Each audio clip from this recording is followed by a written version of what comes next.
बुद्ध जातक कथा गुरु और शिष्य बौद्ध धर्म की प्राचीनतम कहानियों में से एक है, जो भगवान बुद्ध के पूर्व जन्मों की कहानियों को दर्शाती हैं। इन कहानियों के माध्यम से नैतिकता, धर्म और जीवन के महत्वपूर्ण सिद्धांतों को समझाया जाता है। इन कथाओं का उद्देश्य लोगों को सही मार्ग पर चलने के लिए प्रेरित करना है। ऐसी ही एक कहानी गुरु और शिष्य की है, जिसमें नैतिकता और धैर्य की महत्ता को दर्शाया गया है। कथा की शुरुआत बहुत समय पहले की बात है, जब भगवान बुद्ध किसी दूसरे जन्म में थे। तब वह एक आचार्य थे। उनका नाम था बोधिसत्व।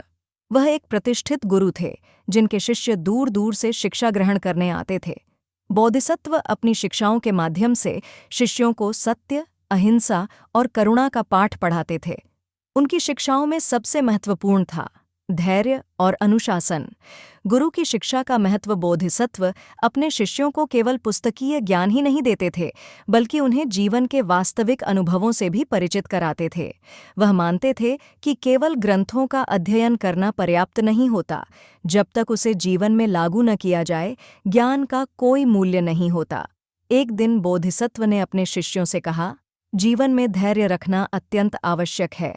धैर्य ही हमें संकट के समय में सही निर्णय लेने में सक्षम बनाता है।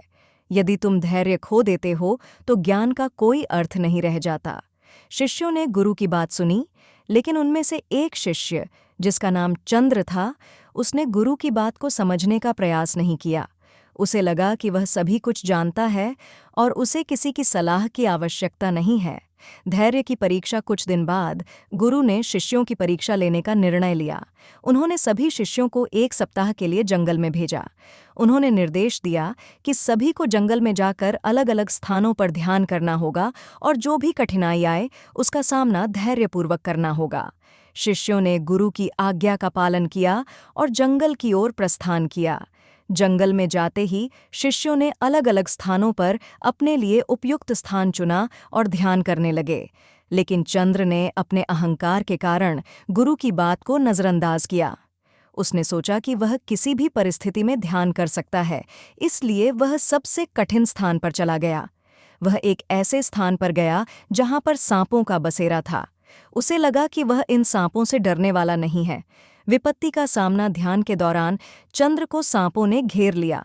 वह घबरा गया, लेकिन उसने अपने भय को दिखाने की बजाय खुद को बहादुर दिखाने का प्रयास किया। धीरे धीरे उसका धैर्य टूटने लगा और वह ध्यान में स्थिर नहीं रह सका। उसके मन में विचार आने लगे कि वह यहाँ से भाग जाए, लेकिन गुरु की आज्ञा का उल्लंघन करना उसके लिए संभव नहीं था।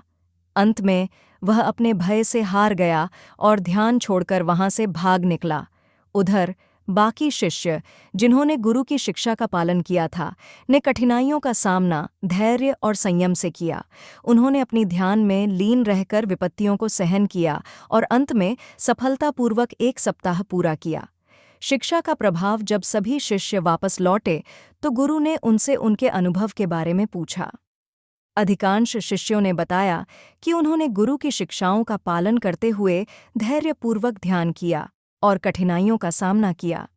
लेकिन चंद्र ने सिर झुका लिया और स्वीकार किया कि वह धैर्य नहीं रख सका और उसने गुरु की आज्ञा का पालन नहीं किया।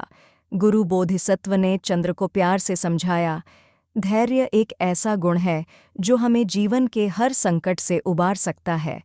जो व्यक्ति धैर्य रखता है वह जीवन में कभी असफल नहीं होता। तुम्हारा अहंकार ही तुम्हारी असफलता का कारण बना। ज्ञान का असली अर्थ तभी है जब उसे धैर्य और संयम के साथ जीवन में लागू किया जाए। चंद्र ने गुरु की बात समझी और उसने प्रतिज्ञा की कि वह अपने जीवन में धैर्य और संयम का पालन करेगा। वह समझ गया कि केवल ज्ञान ही नहीं, बल्कि गुरु की शिक्षाओं का पालन करना भी उतना ही महत्वपूर्ण है। कथा का निष्कर्ष, इस जातक कथा के माध्यम से यह संदेश मिलता है कि जीवन में धैर्य, संयम और गुरु की शिक्षा का महत्व अत्यंत होता है। अहंकार और अधीरता व्यक्ति को असफलता की ओर ले जाते हैं, जबकि धैर्य और गुरु की शिक्षाओं का पालन व्यक्ति को सही मार्ग पर ले जाता है। बोधिसत्व की इस कथा से यह भी सीखने को मिलता है कि सच्चा ज्ञान वही है जो जीवन में धैर्य और संयम के साथ लागू किया जाए। इस प्रकार बोधिसत्व ने अपने शिष्यों को न केवल ज्ञान का महत्व समझाया, बल्कि धैर्य, अनुशासन और गुरु की शिक्षा का पालन करने की महत्ता को भी उजागर किया। जीवन में आने वाली कठिनाइयों का सामना करने के लिए धैर्य सबसे बड़ा हथियार है, और वही व्यक्ति सफल होता है जो गुरु की शिक्षाओं का पालन करते हुए धैर्य के साथ अपने जीवन को जीता है।